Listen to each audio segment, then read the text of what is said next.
Okay, so good afternoon to all the participants and welcome. I would like to welcome Professor Nayan Sharma for delivering the talk in this FDP. So before I request Professor Nayan Sharma to deliver the talk, I will like to introduce all of you to him. Though Professor Sharma does not need any introduction in the area of water resources, he has been one of the prominent researchers in the area of water resources in our country. Professor Sharma is currently an adjunct professor at IIT Roorkee and as well as distinguished professor at Shiv Nadar University, Delhi-NCR. His area of expertise covers river engineering, hydraulic structures, and irrigation science. During 10 years in Assam Water Resources Department, he attained professional experience on water He attained professional experience in water resource planning, design and construction of barrage, dam, river training, flood control, and irrigation design on the Brahmaputra basin. To pursue research on applied hydraulics, he painstakingly developed a well-equipped river engineering lab in WRDM department of IIT Roorkee.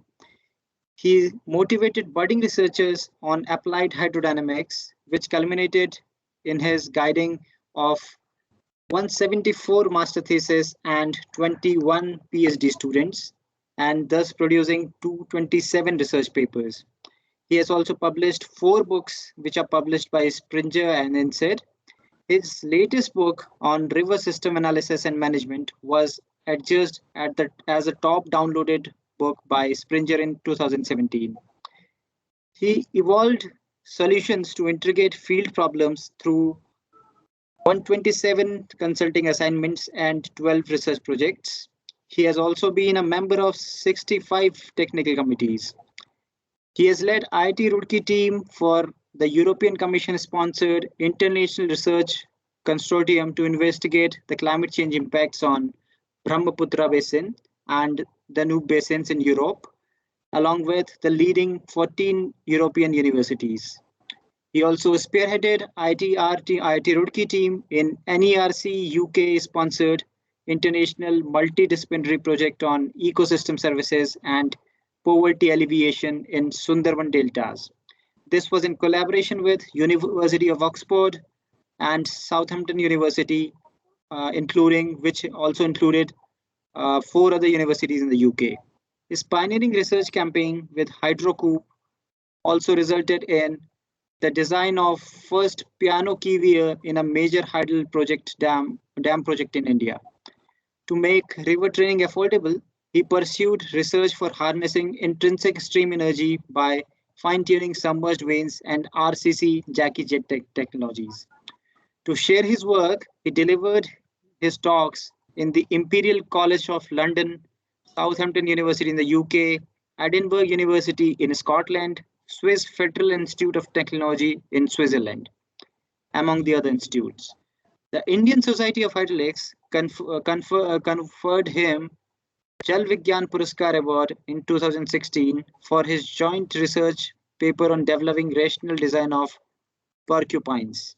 He is also the recipient of coveted Indo-US Bilateral Research Initiative Award in recognition of his scientific excellence and achievements on technical innovations. He was appointed Honorary Professor of River Science by the University of Nottingham, UK. Recognizing his work on the river science, the Ministry of Jal Shakti of Government of India has made him a member of National Level Committee for drafting the new Ganga River Act of 2017. So please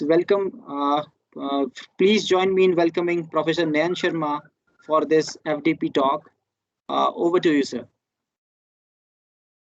Thank you, Dr. Hitesh, for your kind introduction. Well, I was asked by Dr. Gopal Das Singhal to present his talk here. So I was trying to figure out what can be the best, because you must have already listened to many experts on remote sensing as well as on agriculture. So I figure out that in the current depressed scenario, due to COVID-19. It's well known that Indian economy is going through a very bad phase. So I try to come out with some key core sectors where we can do something more. That's why I title my presentation as Technology Adaptation in Some Core Sectors for Refueling Post-COVID Indian Economy. Well, with this, I'd like to go ahead. And you might be also wondering uh, why this focus is only on uh, some of the core sectors. Because considering my limited exposure, I decided, well, some of the competing sectors where water use is a major cause.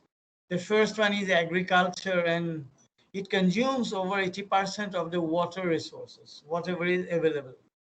And then comes hydropower, which is basically a non-consumptive water use, and it can be reused after all. Navigation and environmental flow demand is going up due to a variety of reasons. Industry also need uh, some amount of water, maybe around 5 to 7% of India's requirement. And then in recent times, due to climate change, the flood incidents have increased. So as a result, we are faced with some issues like India has 5,000 dams and barrages, and these have been designed, have been quite long back. So in recent times, as you have seen in Kerala, in Karnataka, in Northeast, the flood cushion is required. That's not there. So I will try to address that also in this. And then domestic drinking water demand is growing up because of population increase. Well, I'll first take up upgrading agriculture and irrigation. So some of the approaches which have gained a lot of importance internationally, the first one is precision agriculture, PA. So what it does, it's focused on water saving irrigation regimes for enhanced water productivity, avoiding wastage. As you know, in the past, we were thinking of maximizing production per unit of area. But those days are over. The norm is now maximizing productivity per unit of water, not land, because demand is very high. And for your information, India is, even after 70 years, we are able to only provide 40% of our cropped area, which is about 140 million hectares. Only 40% is on paper getting irrigation. So 60% is still beyond the ambit of irrigation. So whenever we think of irrigation now, irrigated agriculture, we must try to focus on precision agriculture for the reason I told you. And in recent times, today I will dwell upon quite a bit on a new agricultural technology, which has gained a lot of interest in United States, Europe, in South America, in even African countries, which is known as now conservation agriculture. But in literature, they call it no-till farming. No-till farming.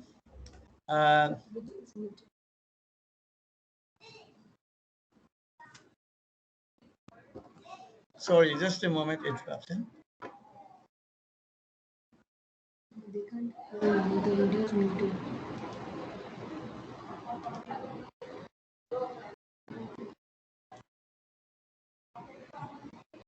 That's video. That's video.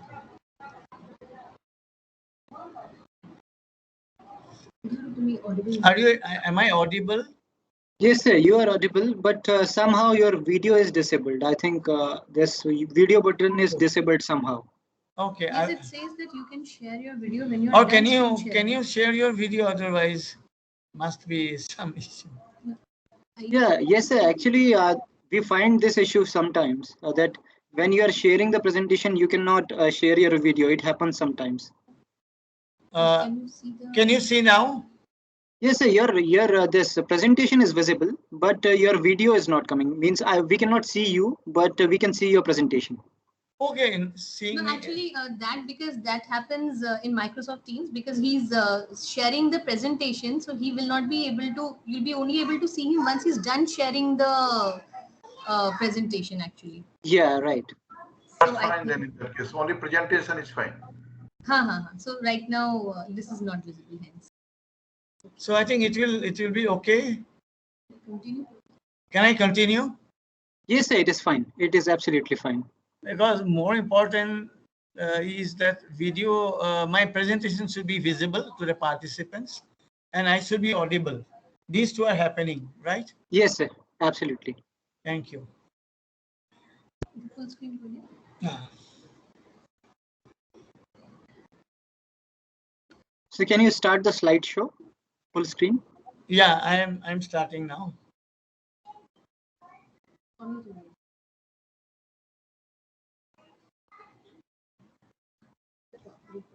Okay, I think this is visible. This I covered already. Yes, sir. I was talking about upgrading agriculture and irrigation. So I told about precision agriculture, and then next, which is I'm going to dwell upon in detail today, is conservation agriculture. And probably in India, this point is very important in the post-pandemic situation.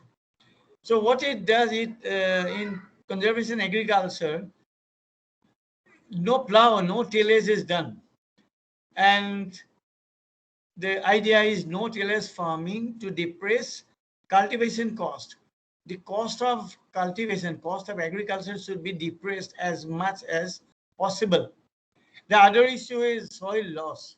Since I also involved in flood control and erosion, and I could understand from my experience of 4 decades that we need to stop this soil loss for two reasons. Number one, the humus loss will leave the agriculture totally infertile. The second is loss of soil from the agricultural field is going to silt up the rivers. It will increase flooding. It will increase erosion. So that means there is a connection. There is a link between agricultural practices with flood and erosion as well as irrigation, agricultural output. So this is required for greater macro porosity. I will be discussing a bit later. Water infiltration is also increased and runoff is reduced. That means the flood will be reduced for the same rainfall. And during my visits to US, I could see that they have been doing it for last 15, 20 years. But in India, probably it's still a new idea. And then efficient deliveries, water delivery system is very important. I will cover. And then this point is very important. Diversion headworks in India, what we call barrage and storage dam. Well, we on paper, we have in India around 5,000 dams.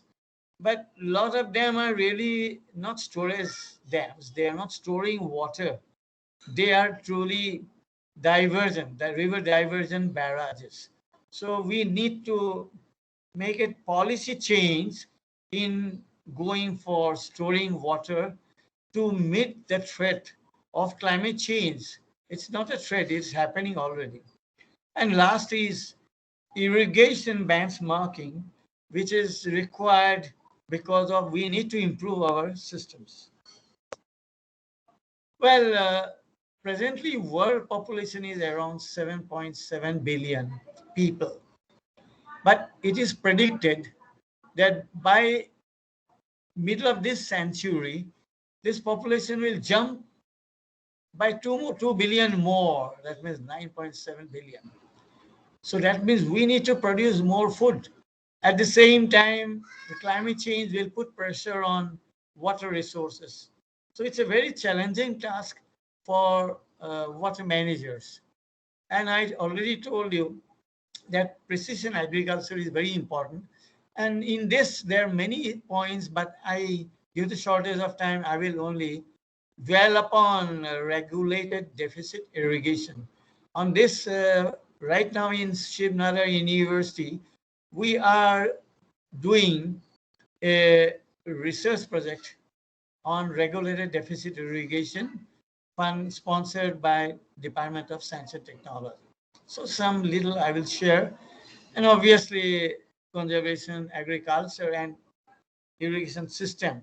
Well, you'll be surprised that the irrigation system which conveys water from the supply point to the user point is so inefficient, extremely.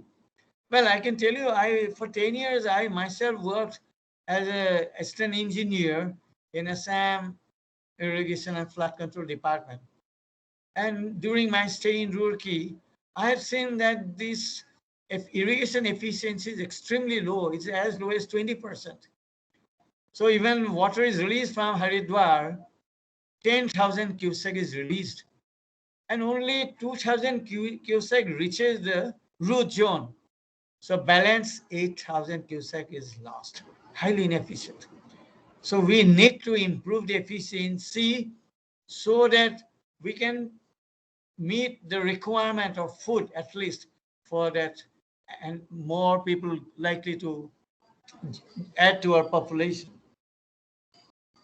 Well, now let's try to understand what is regulated deficit irrigation, or what is this water saving techniques. I think many of you might be knowing, but still, I can tell you my own experience. I had a good fortune to visit China and 2-3 times, and during that, for the first time, I got exposed to this concept of regulated deficit irrigation during my first visit in 2005 in Yunnan University in Kunming. So I could see that the Chinese are also hard pressed for water. The water resource availability is highly imbalanced with respect to time and space. Most of the water resource demand is on the eastern China and northern China, but most of it are available from Himalayan rivers, Yangtze, Yellow River, Mekong, and all those. So they have been practicing, and a lot of research have been done in Chinese universities. And that is how I was motivated when I came to Shiv Nadar University 2 years back, and we worked intensively and we submitted, and we are very happy that we are working. So I'll be speaking more on this. In this, there is one more partial root zone drying. Well, PRD, which wets one part of the root zone, other is dry. So this concept is done in India, I think in IIT Kharagpur. A group is working on this, but right now we are not deeply involved in this, but probably it has a good promising technology in future. Well, you are looking at PRD, partial root zone drying technique. This visual, you can see there are furrows, and on the ridges some crops are grown. And in the below, you can see that on the left one, you can see drying roots on the left side, and wet on the right side, the wet roots. And then on the right side, you can see it is switched. Switched means changed. So in other words, one part of the root is wetted, and when it comes to fill capacity level, they stop the furrow and they open the furrow on the dry part and start irrigating.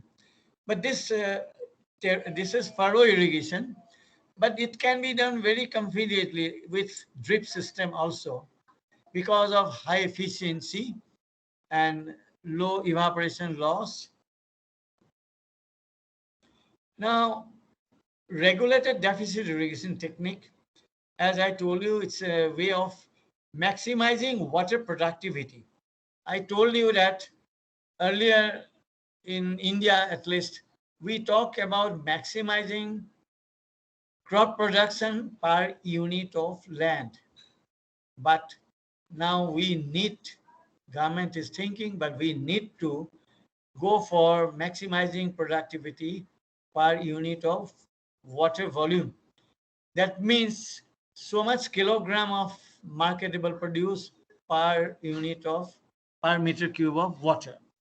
So in that, the concept is some stress is deliberately imposed. Either there are two ways, either during some drought tolerant or drought sensitive growth stages, or it can be throughout the growing season.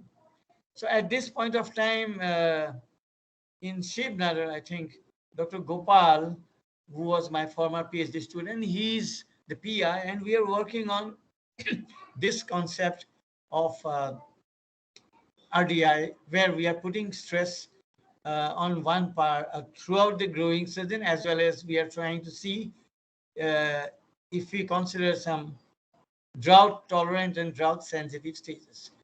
And we know that there are always some stages where some moisture stress will not reduce the yield. And that is how, and let's try to understand why it happens.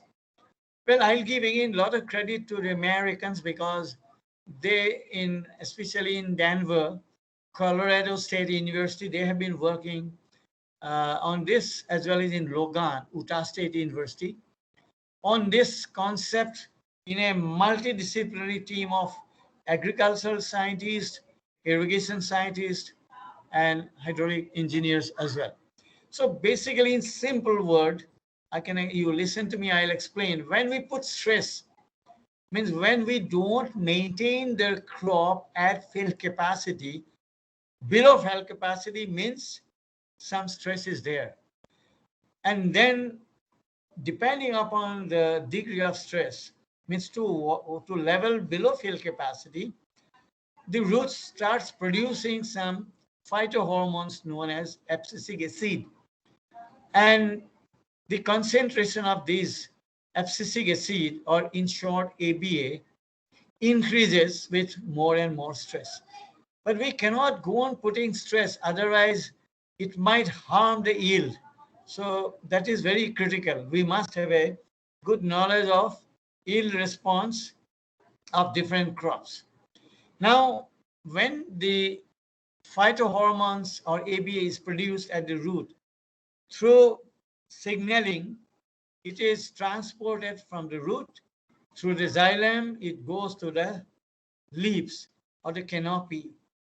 And at the canopy, these work in a very interesting way. It tries to control the stomatal conductance. Stomatal conductance means the opening of the stomata, through which moisture is lost, but CO2 is intake, in flux. So this is a very interesting phenomenon based on which we are taking advantage, and we are going for this RDI. So interesting part is, in any field applications, we must try to have a good knowledge that up to what degree of stress we can really go for, so that we don't lose too much on the yield. And that's why some applied research is required in a lab, as we are doing in Shivnagar at this point of time.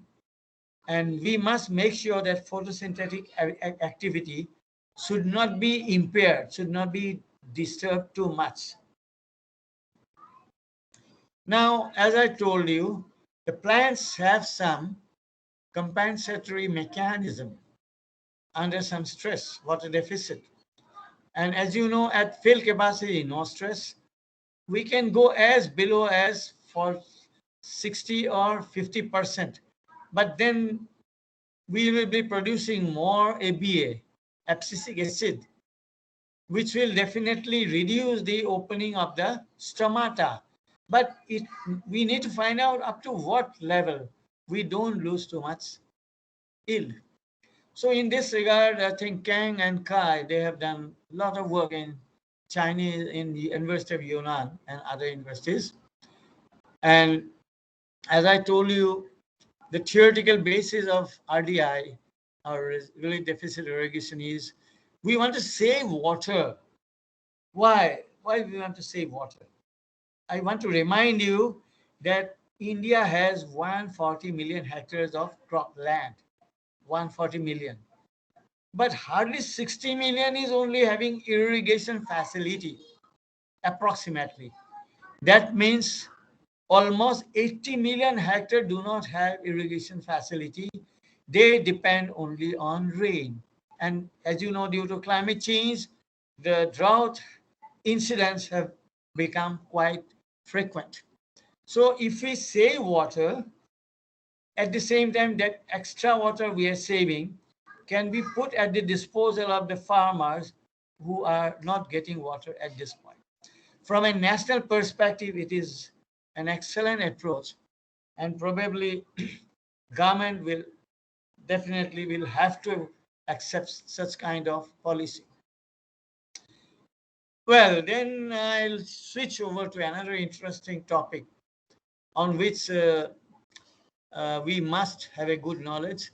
As you know, presently in India, most of the agriculture, or 100% agriculture, is by plow or by some tractors, which we call tillage farming, traditional tillage farming.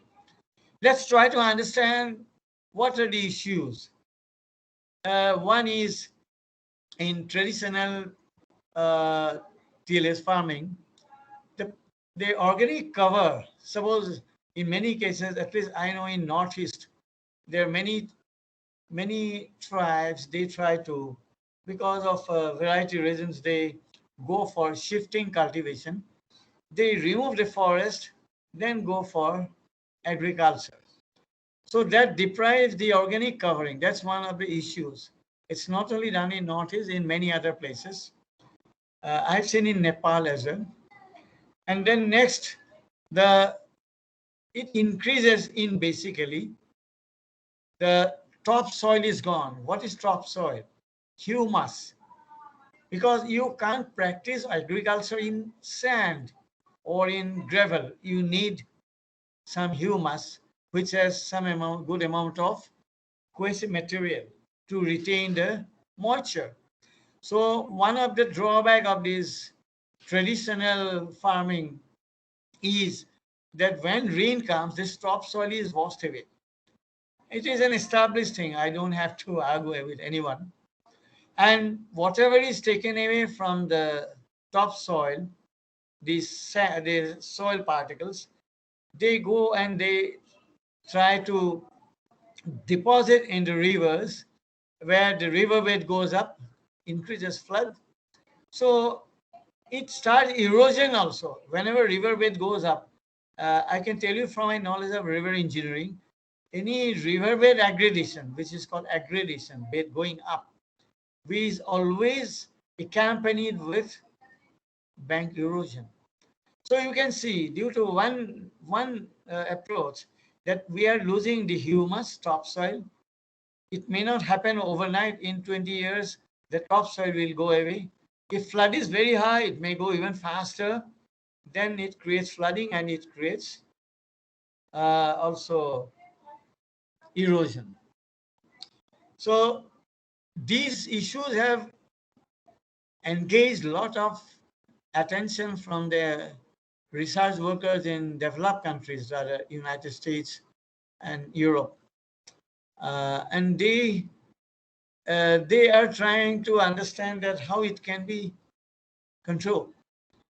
Another point I like to highlight how this came up. Due to climate change, we know that greenhouse gas emission is going up, and one is CO2, carbon dioxide, and then more literally is methane, CH4. methane is 21 times more lethal than CO2 because it contributes global warming 21 times. And third is nitrous oxide. Nitrous oxide, N2O, it is still under research, not yet understood. But one thing is well understood, that we must try to go for carbon sequestration. That means we must try to find out how we can capture the carbon from CO2, and try to put in soil as an soil organic carbon, SOC. So this is totally defeated in the conventional, traditional agricultural practices with plow, with tractor and all that. But in no-till farming or in conservation agriculture, this this carbon is captured and is kept in the soil itself. So you can see the presence of carbon increases the soil nutrient behavior. At the same time, it helps the emission of greenhouse gas. And that's why this has getting a lot of importance in American and European universities.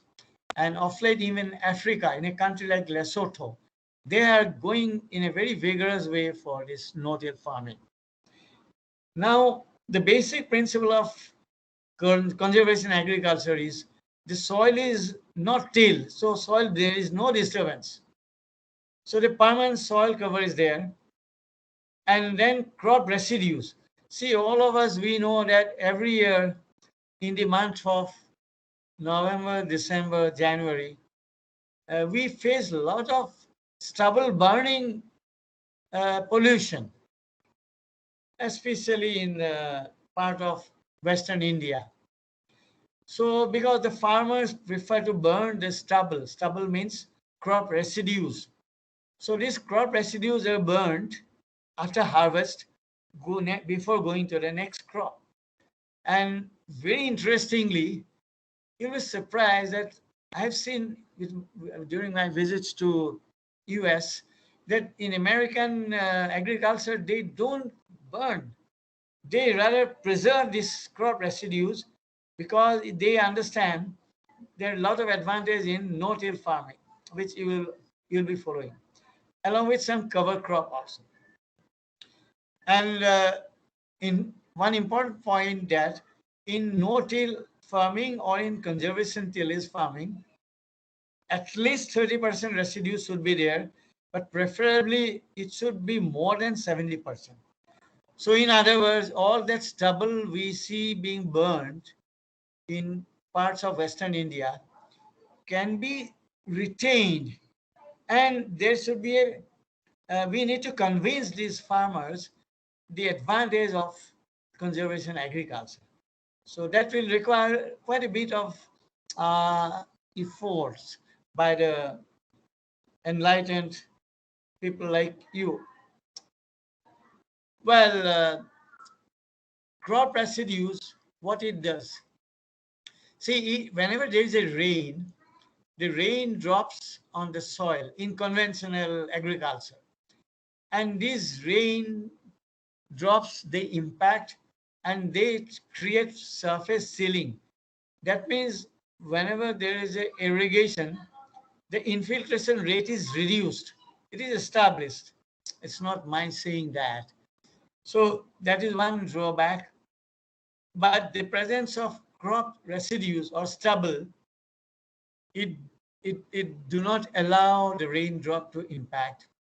It increases the infiltration, and it prevents surface sealing. Sealing means all those opening available on the surface of the agricultural field from getting closed. So the infiltration capacity, now what happens? When raindrops impact bare soils, the surface seals develop and rainwater infiltration rapidly decreases.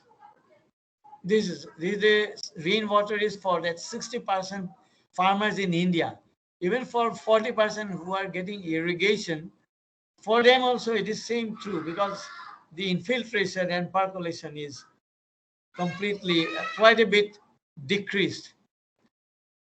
So another point is when raindrop impacts residue marls, that stubble, the rain loses its kinetic energy and infiltration is less affected. There is no surface sealing. So by intercepting runoff, residues increase, very important point, opportunity time of infiltration. See, if there is a irrigation, if there is a rain, if it moves very fast, carrying with it a lot of silt or a lot of soil, then the opportunity time to infiltrate is less and the filtering of sediment is less. But due to presence of residues, it is now established scientifically from research published in developed countries that the sediment cannot go away in the runoff. And this obviously residue cover increases time to runoff. See, we should try to increase the runoff time so that the flood is, hydrograph is less. Flooding is a big issue, big headache for all of us. We know it. So by putting the residue, we are encouraging infiltration and discouraging runoff. So runoff time is taken care of. Now, no-till, as I told you, it with complete residue, it eliminates soil loss, already I said. And so after one crop is over, we can always leave the stubble or residue on the ground. No need to burn. So if residues are grazed, baled or burned, then surface cover decreases and that will diminish the ability of no-till soils to reduce soil erosion, to increase infiltration, and obviously it can lead to flooding and less production of agriculture. Another point from hydraulics, basic hydraulics, there is a concept called critical shear stress. That means the force, hydrodynamic force imparted on a soil particle when water moves. So this should be reduced to prevent soil erosion. So the presence of the crop residue increases the critical shear stress value. So obviously the soil erosion is reduced. But this is very high in plowed soil. Now, another important point is soil structure. See, we need to understand, so far we discussed about soil erosion. I already told you about SOC, soil organic carbon. So the presence of stubble or residue helps in increasing SOC, soil organic carbon. The other is it improves the microbial activity. You know that in soil there are a lot of worms, earthworms kind of thing, and there are a lot of microbiota. So their activities should be promoted. But when you go for plow kind of agriculture, these worms, earthworms, or these microbiota are all killed, destroyed. So that doesn't help in soil aggregation. We must have good soil aggregation so that the soil organic carbon value is increased. So this is achieved in no-tillage farming. And then macroporosity is very important. Already I told you that it should remain porous. The macroporosity is from a lot of experimental studies in Colorado State University and in Utah State University. It is now established that in no-till farming, macroporosity is more. Even in Brazil now, 70% of agriculture in Brazil is now in no-tillage or in conservation agriculture farming. So they have found that the more macroporosity means more infiltration. So at one stroke, they are improving the irrigation infiltration or percolation, and they are reducing the flood hydrograph. They are preventing soil erosion. Another point I have shown with red, that in no-till soil, there are a lot of art forms, and these art forms create some art form channels or biopores. So these biopores can increase water flow by 100 times more. This is a published paper as far back 1990 by Edwards. They investigated in Denver, Utah State University, and these, if we can go for no-till or conservation agriculture without using plow or tractor, the earthworms are not killed, biopores are not destroyed. Well, this is one photograph of showing that all the crop residue or stubble is still there. Nobody from the earlier harvest, they are not disturbing the stubble, and they are going for with only a small part where either one can drill a hole and put the seed, because in this kind of agriculture, dry seeded agriculture is preferred without paddling. So this is a photograph we have taken from an American agricultural field. As I explained that the surface roughness is more due to presence of crop residue. So more roughness, we know that in Manning's formula, N value will be high. N value high means velocity less. Velocity less means buildup of flood is less and more time to infiltrate. So this is only repeated here. And as you can see, that 60 to 80% of rainwater is lost as runoff if it is a bare soil.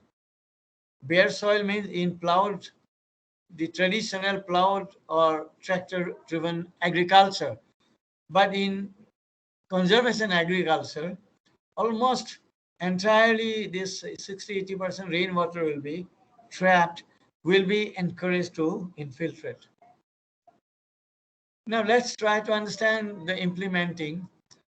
Well, in implementation of this is pretty simple, and I think presently myself and Dr. Gopal Das Singhal, we are keeping one plot in our experimental field, and we are going for trying to implement this conservation or no-till farming, and this we are now doing for rice crop also.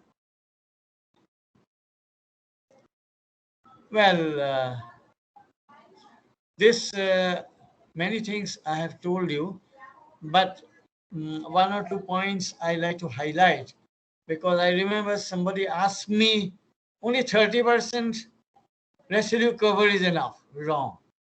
Now it is proved, it has been pointed out that residue surface cover should be more than 70%. 30% is minimum, at least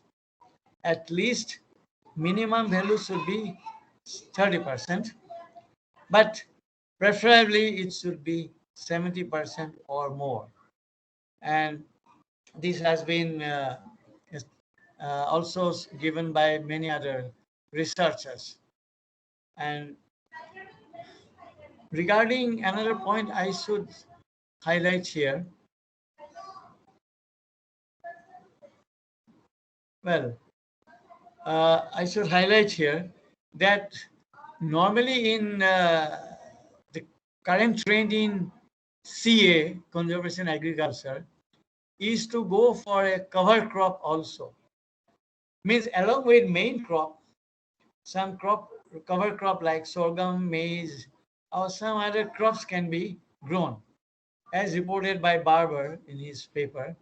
The advantage is this cover crop along with can be on a relay cropping. We say relay agriculture. So two crop can go, one main crop and other cover crop. And the growing period need not be same, uh, need not be together, and crop rotation is also encouraged. Now, this cover crop can be legumes because one issue is there. I must share with you. One problem is that weed growth. Because in case of traditional agriculture, there is no problem of weed growth. It is much less because the soil is all removed and put ups and down. So sometimes this issue is there. So one way is you can use herbicide, or other way is one can have a cover crop of legumes, a leguminous crop like pulses and other, along with the main crop, and that acts as a weed smothering cover. It finishes off the weeds.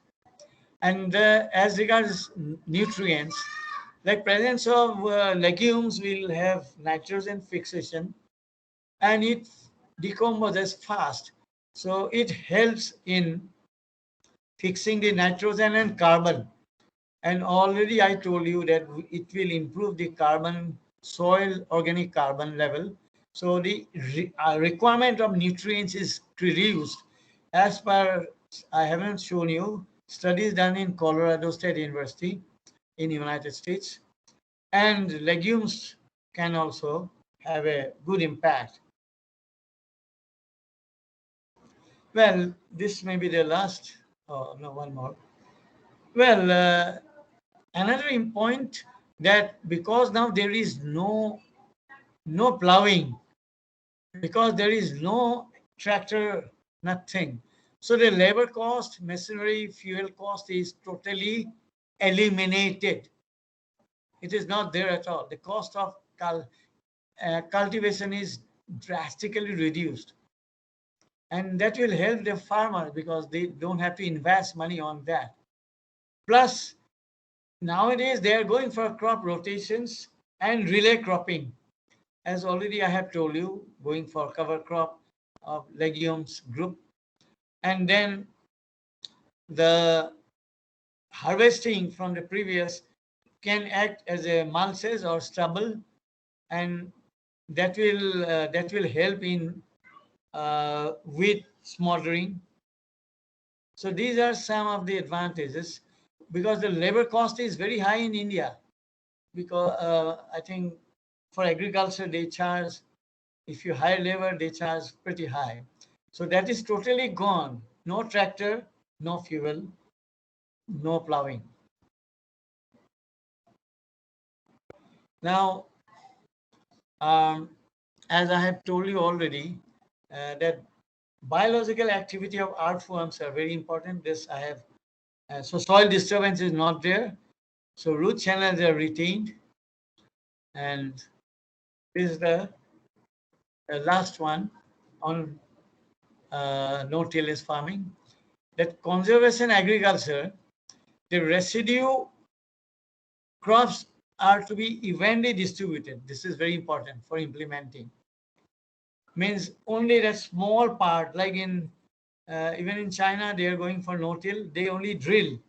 They have a drill and they only drill a small 15 centimeter dia opening, and that to only 20 centimeter deep. And they put the dry seed there with and fill it up. So the drill cuts through the desiccated cover, and which can be controlled either by herbicide or by very judiciously going for legume crops or some weed smothering crop. There are a lot of them available. And as per FAO, 90% soil erosion is reduced. For a country like India, where flood is a big headache, erosion is a big issue, we can control it by switching over from this traditional agriculture of tractor and plow and shifting to conservation agriculture or no-till farming. Well, now, as I told you in the beginning, that conveyance of irrigation water is very important, because so far you have listened only at the user level in the agricultural field.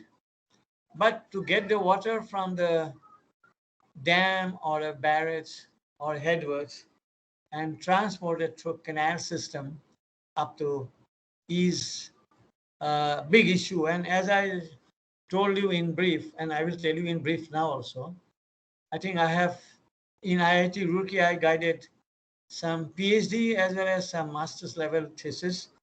And we found that the Upper Ganga Canal, which flows close to Roorkee, is losing almost 70% of its water in conveyance, in the field level. So irrigation efficiencies are very low in the traditional method. So there is a need for going for a change. And in like in UP and in Haryana, Punjab, they go for Usra Bandi or Wara Bandi, or in Maharashtra, Chase Pali. These are very rigid irrigation schedules. They cannot respond to any change in moisture demand. So these were 200-year-old schedules. Warabandi, Osrabandi have been devised by Britishers just maybe in something like 19th century, still going on. So we need to have a hard look and try to go for a change. Well, during my visits to Europe, I am very lucky, and in US, I saw two kind of technology. One is they call downstream control. In downstream control, the demand at the downstream is controlling the gate. And like dynamic regulation. Like in France, there are many canals, they implement dynamic regulation. Means the water supply is highly flexible as on demand. And in United States, a very big canal, California Aqueduct. Aqueduct means it's a canal. That's the word they use. And they go for level top canal with a lot of gates. So there it is strictly both, or mainly the dynamic regulation and control volume is strictly on demand system.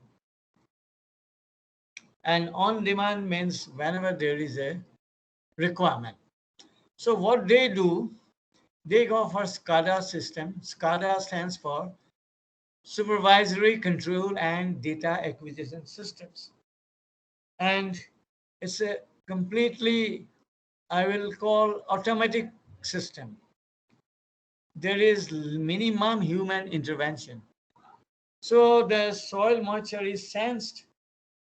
So they decide or they program it that once it comes to so much below the fail capacity, the demand for water is required.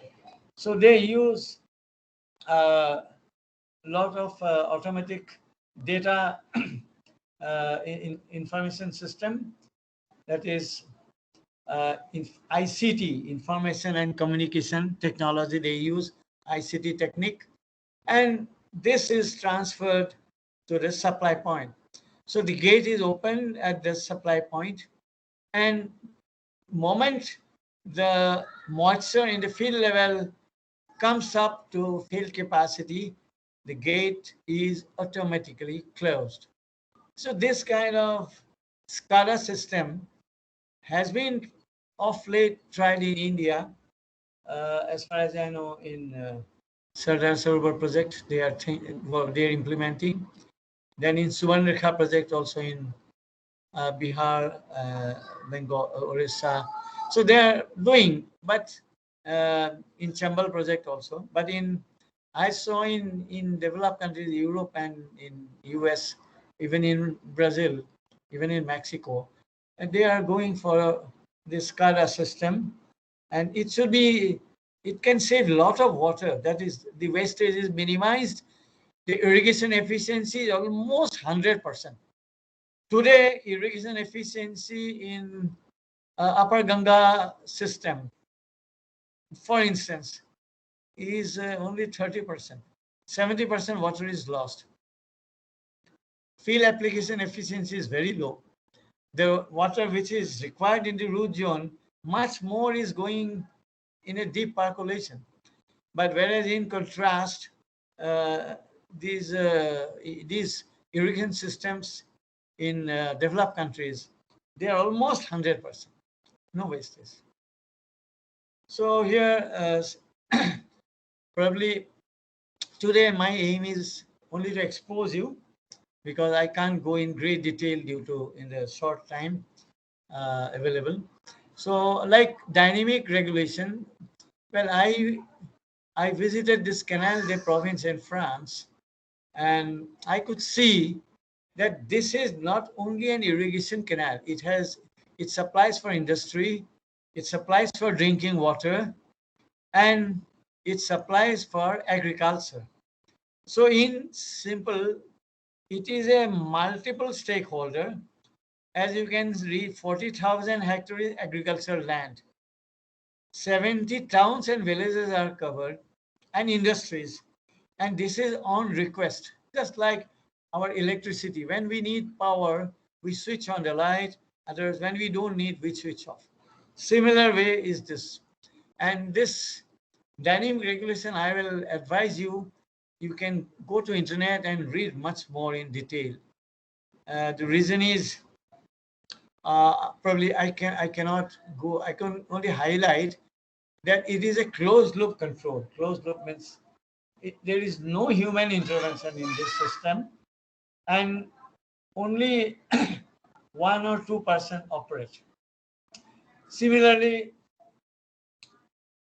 this is an interesting photograph visual I have taken. This is from California aqueduct. So one need to develop a mathematical model, because it is computational hydraulics. So you need to have some knowledge of numerical methods and hydraulics, applied hydraulics. So what it does, this is level top canal. As you can see, all the pools, the surface is horizontal, not sloping. That's why it is called level top canal. And they are putting gates. What gates does? The gates are storing water right there itself, wherever required. So moment in the agricultural field, the soil moisture sensors finds that it is below field capacity, say for some threshold point, say 30% below field capacity, then it will activate through ICT and send a signal to the gate, and gate will open, and water is already available in the presumed storage, because it is a level top, and then this water will be taken out through an outlet into the irrigation field. So it is highly, I will say, efficient and totally mathematical modeling based, flow simulation based. So these are nowadays available even as a on menu driven packages are available, or one can even write his own program. So these are level top canal, and this is an example of California aqueduct. This is, you'll be surprised, this comes out of Boulder Dam or Hoover Dam, and on Colorado River. And this dam is operated by only 2 persons. It is a very big dam, completely automated. And then this canal system is operated only by another 2 or 3 persons, because it is totally automated with some, as I'm using a laptop, and it's a mathematical model. It's a computerized system. So this kind of modernization is already attempted in India for Sardar Sarovar Dam. I don't know exactly to what extent they have been using, but there is an under World Bank support it is done. So now, can India afford not to modernize? As I told you right at the outset, that water resource in India available is highly not in balance with respect to time and space. Most of water resources are in northern India, Himalayan belt. But in central India and South India, the rivers are not perennial. So obviously, they're dependent on rain and on climate. And we know that climate is now playing truant with us due to climate change impact. So a time has come that talking about maximizing productivity per unit of land is over. Now we should talk of maximizing productivity per unit of water. Water productivity should be the main focus so that we provide irrigation to a large segment of population who are struggling between poverty line and just above, the farmers. And you know that a lot of farmers are committing suicide when they find there is a drought, consecutive droughts, 2 droughts. So that's why I'm writing that can we not afford to modernize? We have to. We should now start looking for the old ideas are passé, are over. The green revolution of that is now over. We need to think of maximizing in a productivity for covering more and more farmers. And it is good because this social dissatisfaction will come down. The farmers will be producing more for the country, and we must support them by providing more work. Now, in this respect, I thought of 2 points. One is the great issues of floods and water shortage. So how to solve it? In India, we have 5,000 dams. Now, I think around 550, 5,500 dams. But these dams do not have very limited storage capacity. So in this regard, I was fortunate to visit Switzerland as a visiting professor in Lausanne. And I got exposed to a new technique called piano cuvée. And I think your Dr. Gopal Das, he's the first PhD student of mine on piano cuvée in IIT Roorkee. So that idea has been implemented in India. To my knowledge, I am the first person we have implemented in Himachal Pradesh. I will show you that dam. But now more and more people are getting attracted to this idea, and they are also working. So this piano cuvée is really developed by a French engineer, Dr. Francois Lamperier. He is the originator of this idea. And I am very fortunate to be with him in Switzerland. And he came to Roorkee also. And during PhD of Dr. Gopal, he came and he was interacting with him. Well, I will give you some brief exposure. This is a physical model, small shape of piano cuvée. It has some ramps, and there are some inlet ramp and outlet ramps. I will just give you some idea only because of time, and probably it needs much more discussion. But in brief, the advantage of piano cuvée is it can be installed on an existing dam. Like in France, almost 15 dams, which are more than 50-year-old dams, 50-year-old dam. They have all been now installed with piano cuvée. Why? to increase storage capacity for more hydropower, for more drinking water, for more irrigation industry, and to pass more sediment, and to reduce the submergence effect. So in France, the first piano key was constructed in 2008. And by chance, I was in Switzerland and I was associated with two of these. Also, Dr. Gopal, even though he was in India, he was helping me from India only. So this is a Gular dam. You can see this is an old dam. I'll show you the old dam first. This is the old dam.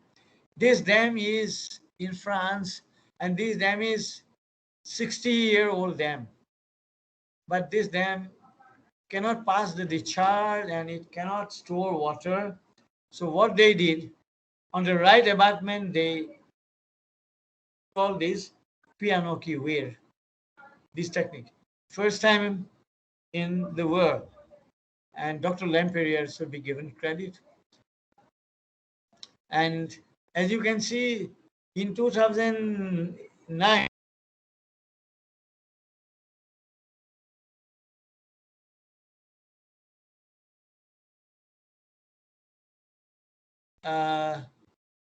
myself and I think Dr. Gopal Das Singhal was also associated with me. In Himachal, we designed for a hydroelectric project called Saurakuddu project, 120 megawatt. First piano key weir. It was model tested in Roorkee and it was constructed. So this is in Roorkee. In 2009, we conducted this model study, 2008 and 9. And I'm standing there, and as I said, Dr. Gopal helped me a lot because he was working for his doctorate on this. This piano key weir model is in running. Well, this is the completed, almost semi-completed in Himachal. This place is called Hatkoti, about 3 hours from Shimla. This is the first piano key weir in a major hydroelectric project, 120 megawatt, and at an altitude of 5,000 feet, and it generates 120 megawatt. This is again same hydro Saurakuddu project, and I'm happy to say that I could promote, I could stimulate this idea of piano key weir among many budding researchers in not only Roorkee, in other places. And then after Gopal, one more, Dr. Hari Narayan Tiwari also worked on this. Well, along with piano key weir, as I told you, why we need piano key weir or another technique called fuse plug. The problem is the existing dams in India do not have flood storage capacity. So whenever heavy rainfall occurs, then the gates of the dam have to be released. By releasing the dam gates, they create flooding downstream. Like in Kerala, Idukki Dam, Idamalaya Dam, so many, even Mulaperiya Dam in Kerala do not have flood storage. In Northeast, in Ranganadi Dam, then Kopili Dam, Doyang, then in Bhutan, Kurichu Dam. There are so many. Then similarly in Karnataka also, Almaty Dam and other dams, Koyna Dam. So in Maharashtra. So these dams do not have, some of them do not have any storage because they are hydel dam, hydroelectric. Some have very less storage. So as an engineer, I was trying to figure out how we can help our country to help these people whose misery of the people, misery. Because when flood comes, people become poor, pauperized. So one way is we can create some flood flood storage, flood cushion, and at the same time increase. And one is by using piano keyware, other is by using fuse plug. So fuse plug technique is also used, though I never had a chance to use in India so far. Though we submitted a proposal from Shiv Nadar University to DST, I hope it is clear. So in this, even an existing dam, as you can see at the top, we can create fuse plugs, and this fuse plug can helps two things. One is it can improve dam safety, because you know dam safety is very important. If dam fails, then a lot of people are at threat. So the concrete fuse plug or use fuse plug with piano keyware, we can improve the dam safety. The second one is we can increase the storage. We can create storage, flood storage. The only thing, that reservoir operation table needs to be flexible. Another point is that reservoir rule curve or reservoir operation table, rule curve is same thing, is made rigid, which is not correct. We should make it flexible, but to make it flexible, we need to install in an old dam this kind of fuse plug with piano keyware. So this is one approach. Now, since I got another 20 minutes to cover up. See, another issue where India, our country, is facing is bank erosion and navigation. In bank erosion, we still talk of very expensive method like spur, very expensive, and we don't get a lot of stones also. So in this regard, I guided some PhD, and then I implemented in Ganga River, also in many other rivers of Northeast. And one is that submerged vein. What it does, the veins are submerged. If water depth is 10 meters, the veins may be only 3 meters. We need to design. So in the lower layers, it creates a vortex which deflects the erosive vortex to the midstream, as you can see here. And the sediment, which is more concentrated in the lower layers, goes diverted to the bank, which is getting eroded. So as a result, you can see that the net result is where earlier erosion was occurring, now sedimentation is induced by this submerged vein. And where earlier for navigation, the depth was not there, we are creating more depth. Like we need at least 3 meter or 3.5 meter water depth in Ganga River. But during low flow, we don't even have, in Prayag, we have only 1 meter or less than that during low flow. And we need 3.5 so that we can carry at least 1,500 to 2,000 metric tons of cargo. And you remember, more and more cargo needs to be transported by road, by inland navigation, like US and European countries, even China, they are doing. The cost will be reduced. Transport cost will be reduced by, it will come down to 1/3. The greenhouse gas emission will reduce. No land reclamation is, if you want to increase the road, if you want to put a railway line, you need to acquire land. That problem is not there. We need to create the navigation depth in existing rivers. That's all. So this I have done in Ganga River at one side. This is Ganga River. In 2010, I have used these veins, but to cut down cost, I have used local Harauti bamboos. And I have used Jack Jetty also in Ganga River. First time to my knowledge, in India. This downstream of Varanasi, and it has stopped bank erosion. You can see the bank erosion is stopped, and it has channelized the river. It has channelized the river. You can see the Ganga River is channelized. In June 2004, the river was wide.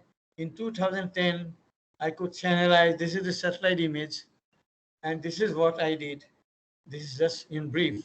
So this is really done, and this photograph, satellite images are proof. The success and cost is peanuts. Like in 1 kilometer in conventional, you need 6 crore to 10 crore rupees. Here you need not even 1.5 crore. It's very cheap. Similarly, these are issues of use of, because your remote sensing. This is Brahmaputra River, the river instability I'm showing you. Now, this is the last part of my discussion today. Like in India, there is a power demand is very high. Now, if you generate power by thermal, like NTPC and other thermal projects they do, the greenhouse gas emission is very high. The methane gas, carbon dioxide gas are all emitted. But in contrast, environment friendly is hydropower. So, but problem is the hydropower, the gestation period is long. You need, and then a lot of clearances are required. So another way is existing dams. There are many existing dams in India. I told you 5,500 dams. Many of them we can put this pump storage hydel projects. So I worked partially on this. The principle is, as I can show you here, there is an existing upper reservoir, already existing. Upper is already existing. What we can do, we can make a lower reservoir, putting a small barrage in the river itself. And normally, the power demand is very less during night. Like at 10 o'clock or 11 in the night, everybody goes to sleep. The power demand is very less. So during that low power demand, the cost of electricity is very less. We can pump, we can use the same turbine, we can convert it into a reversible turbine, and we can pump from the lower reservoir to the upper reservoir.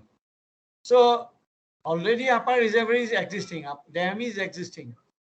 We need to put a small barrage in the lower, and this is done in Tehri Dam also, then Kardana Dam in Gujarat, so many places in India, but not done so much. We can do more and more.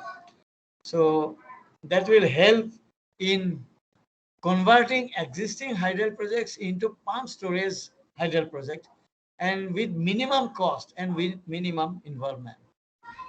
Even in sea, like in Goa and other places, we can, and anywhere, I don't say Goa, anywhere, wherever existing dams are available, or we can put a new dam if it is feasible.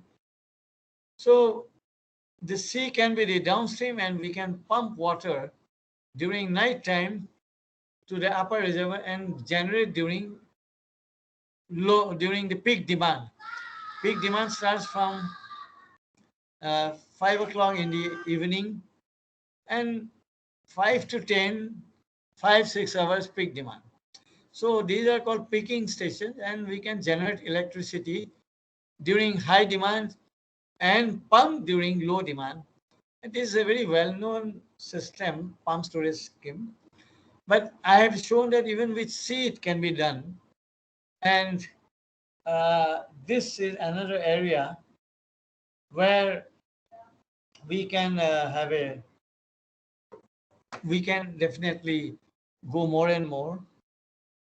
Now, pump storage plant is a special kind of hydel system which works as conventional hydro generating stations for part of the time, and advantages are, you know that many times there is a problem of frequency. See, normal frequency is say around 50 megahertz, 50 hertz or something around that. But if it is If demand is more, then there's a problem of load balancing.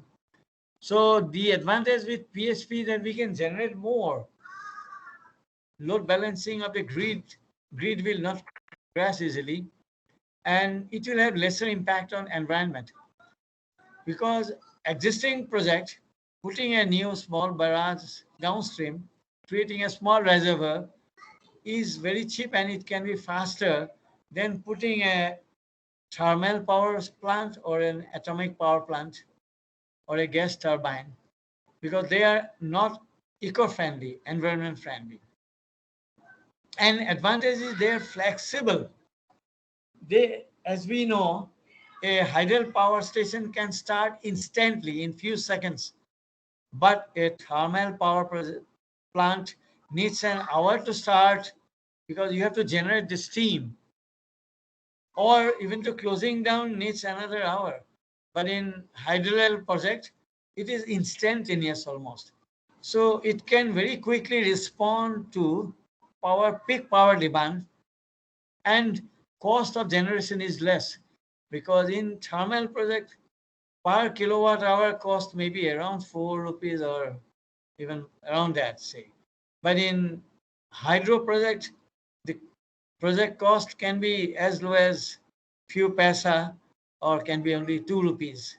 So it is, the generation cost is less, it is eco-friendly, and many of the existing hydro projects can be converted to pump storage power plant, and at the same time it will help in greenhouse gas emission problem of thermal project or the risk factor of nuclear projects, means atomic power plants. So as per some estimates, the probable installed capacity of pump storage plants in India is 96,524 megawatt. And already there are 63 identified sites. But so far, hardly 5,000 megawatt of pump storage plants have been developed. Whereas another 1,000. So there is a lot of scope, lot of prospect to go for pump storage project, because we can have very cheap, eco-friendly hydro power generation as against uneco-friendly or greenhouse gas emission projects of thermal or atomic power plants. So this is another area where in the current pandemic situation, I was thinking, so friends, I have, as I was informed by Dr. Gopal, that I'm broadly covering in 1.5 hour some of the points which are very relevant in the current distressed situation due to COVID-19. And we know that government has to spend a lot of money on treatment and of all these COVID generated expenses. So probably these are some of the issues which require the attention of the policy makers, so that we can safeguard our economy. Thank you so much for your patient hearing.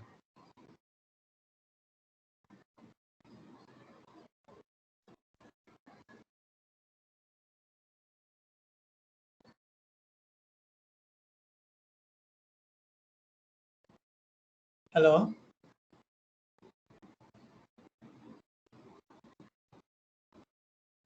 Yes, yes, sir. Okay. Am I? Yes, sir. You are audible, sir. Maybe I will call to this sir or Gopal, sir. Yes, thank you so much for the wonderful presentation covering the various aspects of agriculture, different practices in agriculture. So there are a few queries in the chat box that the participants had. So Can I read out the queries for you? Yeah, definitely. So Dr. Ganesh Bhatt is asking that what is the importance of information and communication technology in the field of agriculture with specific reference to India? Well, ICT is very, very important, I will say. In fact, I was a member of ITRA. There is a Government of India has Information Technology Research Academy under Government of India body, and they have promoting research. They are promoting. If you go to the website of ITRA, Dr. Ganesh, right? You go to website of ITRA because it's a very interesting point he has asked. Information Technology Research Academy. So in this, they have given a lot of funding to all the IITs, IIT Kharagpur, IIT Gandhinagar, IIT Hyderabad, even IIT Roorkee also involved, IIT, so many, and IIT Bangalore also. And I was a member of the evaluating team. So as a member of that evaluating team, I was going through some of this.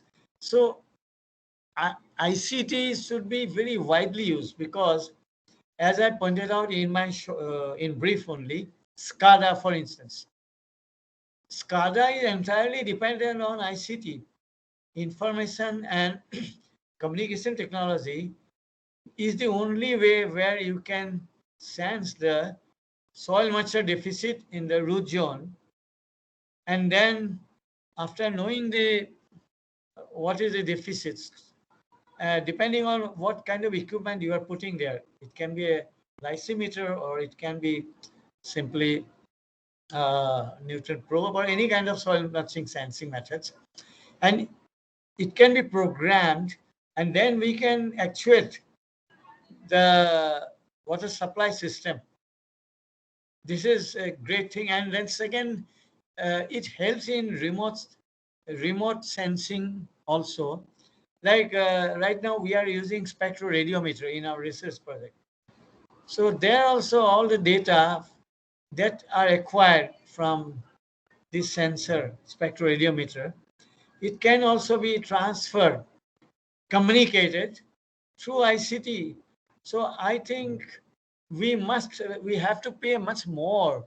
Right now, I was a member only for 6 years, and that time I could see a lot of good work done by different IITs as a member of evaluation team. But these remained only as published as paper. I feel sorry that they have not been transferred to the stakeholder. So I think Ganesh has asked a very right point, and I fully support, but I don't have enough time to deliberate on it. And I will only say that please go to ITRA website and you'll find a huge reports, voluminous reports done from 2013 till 2019. This is my short reply.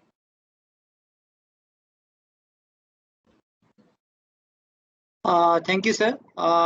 Dr. Ganesh, rest of your queries are means they are not visible to me. They are having some highlighting on them. So can you please unmute yourself and ask if you have any further queries?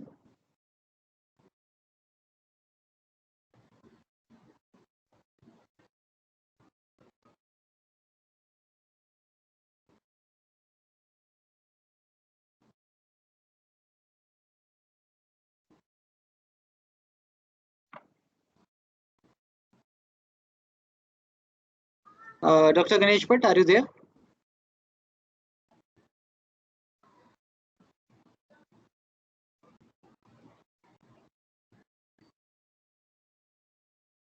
Okay, so any other query from our participants?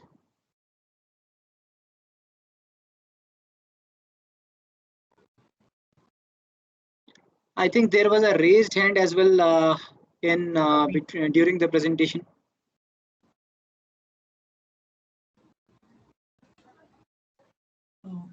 মোৰ মুখখন দেখা নাই সিহঁতে কৈছে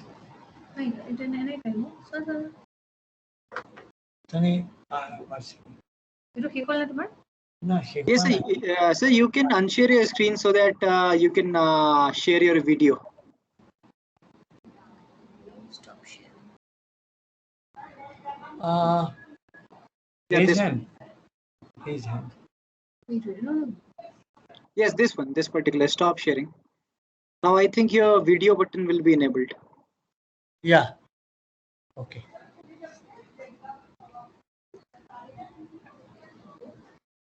Thank you so much, sir. It was a pleasure to hear from you the diverse knowledge in the field of agriculture and the different types of cropping practices that you talked about, and the information about hydraulics that you gave during the presentation. So I will again request the participants, they can please put the queries in the chat box, or they can also unmute themselves and they can ask the queries to Professor Nayan Sharma.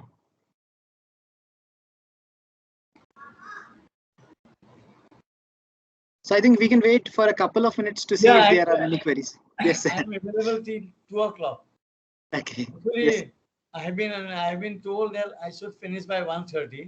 That's Yes, the sir. reason I've completed at 1:30. So Yes, sir. giving some time for interaction. But they can ask anything. I have covered several points. I think this is available also with. So there is another query from Dr. Ganesh Bhatt in the chat box. He is asking, how does remote sensing help in precision agriculture? Basically, if we are talking about Delhi-NCR region. Well, precision agriculture means basically we need to monitor what is the moisture level, number one. Then what is the other photosynthetic activities like chlorophyll content, then also about stomatal conductance, so many other issues. So these, and then how it is impacting the crop growth, crop health, because RDI, as I told you, depends on to what extent we can stress the plant so that we don't too much decrease the yield. So we are trying to find out, and these are all site specific, to be very honest. So I'll give an example what we are doing. We are using spectroradiometer at this point. We got some chlorophyll content meter also. We have so many other soil moisture sensing methods. So all these data are collected by remote sensing, because spectroradiometer basically is a remote sensing sensor, and some of them can be, even though they are not remote sensing, but they can be using ICT. So these needs to be transferred to our mainframe computer or wherever we are storing the data. At the same time, I'll give an example. Say we would like to know what is we are calling a metamorphose NDVI.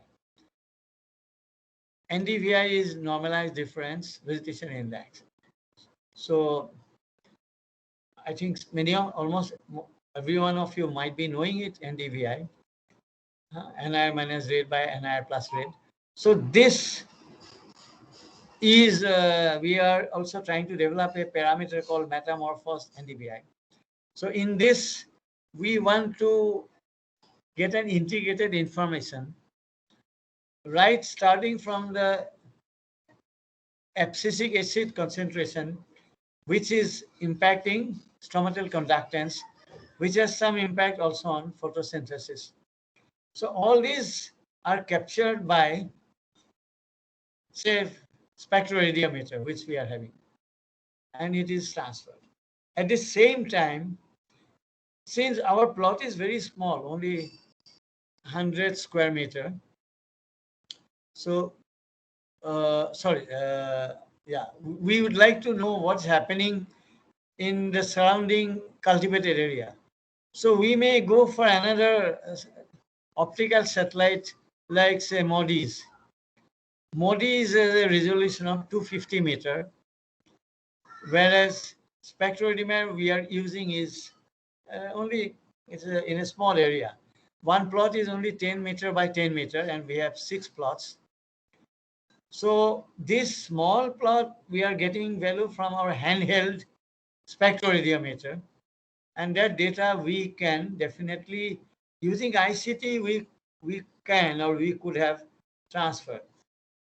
At the same time, using a optical orbiting satellite like MODIS have the same sensor.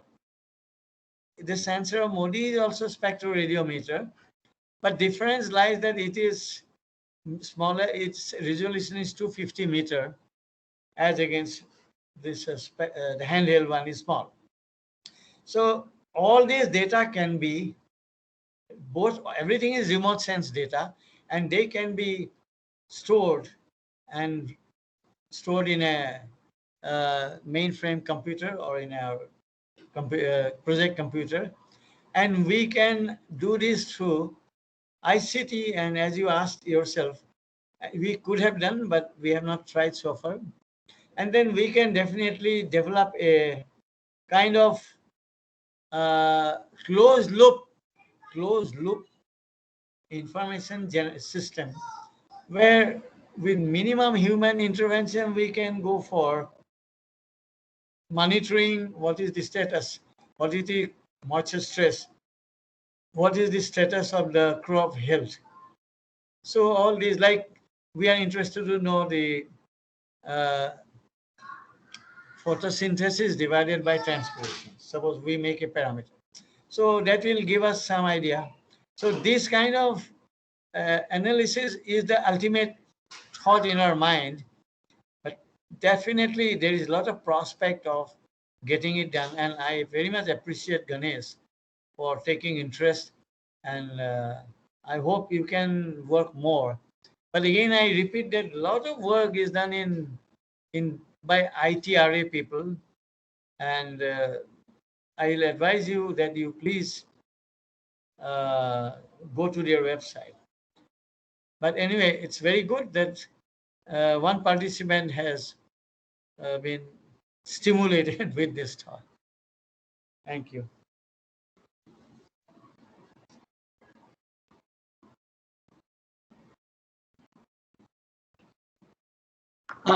There is one more query from Dr. Ganesh. He is asking that what is the main problem in rain-fed agriculture in India?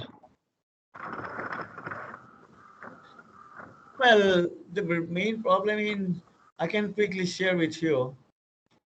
During 2005 to 2010, when I was in IIT Roorkee, I was a regular professor. Well, I have enough time, that's why I'm sharing with you. So, European Commission, they sponsored a 18-member research consortium. In this 18-member is headed by Professor Wolfgang Flusel, who is a professor in Germany, University of Friedrich Schiller University, and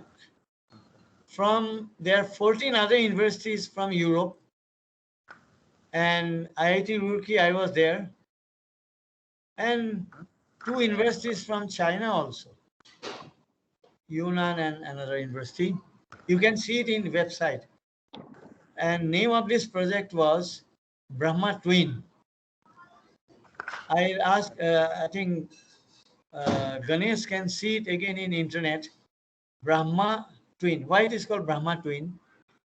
They were studying many issues. The main focus was climate climate change issue was the main focus and impact on agriculture. This is what you were asking. So a lot of experts from Europe were involved, professors. So you go to internet, write down Brahma twin, because two river, one is Brahmaputra and other is Danube. Danube river is in Europe. Danube flows through 16 countries in Europe, and Brahmaputra flows through 4 countries in South Asia. So both these two rivers, how they are impacted by climate change. This was the focus of this study. And I'm glad to say that we published one book on the findings of Brahma twin. I was one of the editor, along with Professor Wolfgang Flusel from Germany. And this book is freely available. This book is freely available. Springer website. You go to Springer website, and I think nowadays it is freely available. So coming back to India, because one part of study was Europe and other part was South Asia. So in Indian context, what our main finding is the number of dry days are increasing. I am telling you only in short, because this study I completed 11 years back. So, and the book we published in 2014. So number of dry days are increasing. The extent of, extent of cumulated rain storms are increasing. Means the intensity of storms are more. The impact of El Nino is increasing. So the drought conditions are increasing. So these are bad news for India. Why it is bad news? Because I told you that India has a cropped area of 140 million hectares. 140 million hectares. Probably it is largest in the world. It is very large. It is more than China. Unfortunate part is only 40% is under irrigation. So balanced 60% of this without irrigation. They are entirely rain fed. And as per our own study, and here some of the top persons, I can tell you, 3 of our researchers are member of IPCC. One professor, Nichols, he is a professor in Southampton University. He is a member of IPCC, Intercontinental, IPCC, climate change. Then similarly, there were other experts. So these are highly knowledgeable people. I'm not an expert on climate change, though I know somewhat, quite a bit. So we found that the two basic findings take out. The number of drought or incidents will increase. Even the shifting of the monsoon, like it happened this year also, the monsoon date will shift gradually. So that will upset the sowing and harvesting of our rain-fed agriculture. Mind it. So number of dry days will increase. Number of dry days increase means it will impact wherever agriculture is dependent on rain, they will not get the moisture.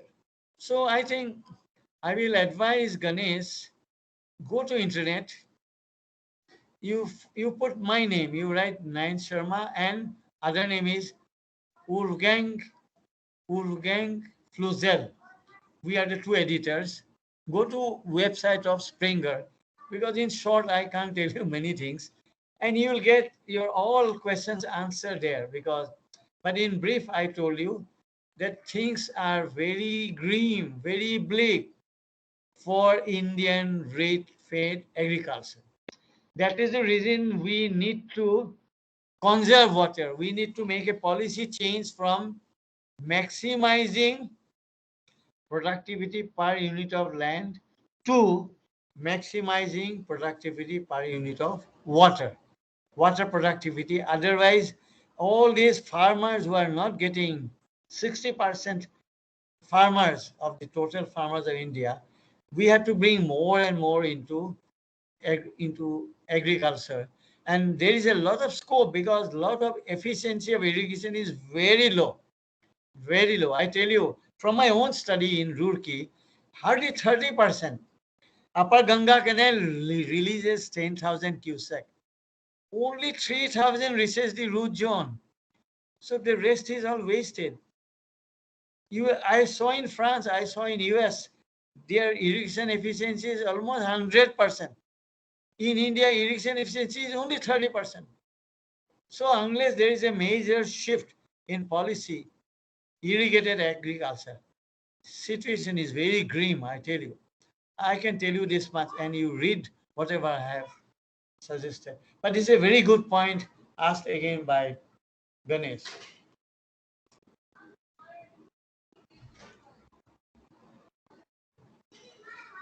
Thank you so much, sir. Thank you so much, Dr. Ganesh, for your queries. Okay, so if there are any further queries, please unmute yourself, or you can also put your queries in the chat box. Okay, we have Dr. Gopal as well with us now. Hello, sir. Yeah. Thank you, sir. So any other query from the participants? There is still time, 10, I think 15 minutes. Yeah. I'm available Okay. because my aim is to propagate. See, let me tell you, in 1.5 hours, I never planned I will tell you everything, but I will put the high-yielding variety seed in your mind so that it will stimulate more and more applied research in the current context. So you can still ask. I'm available for another almost 15 minutes time.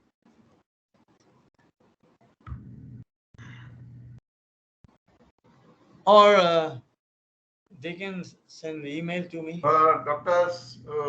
Hitesh? Yes, please.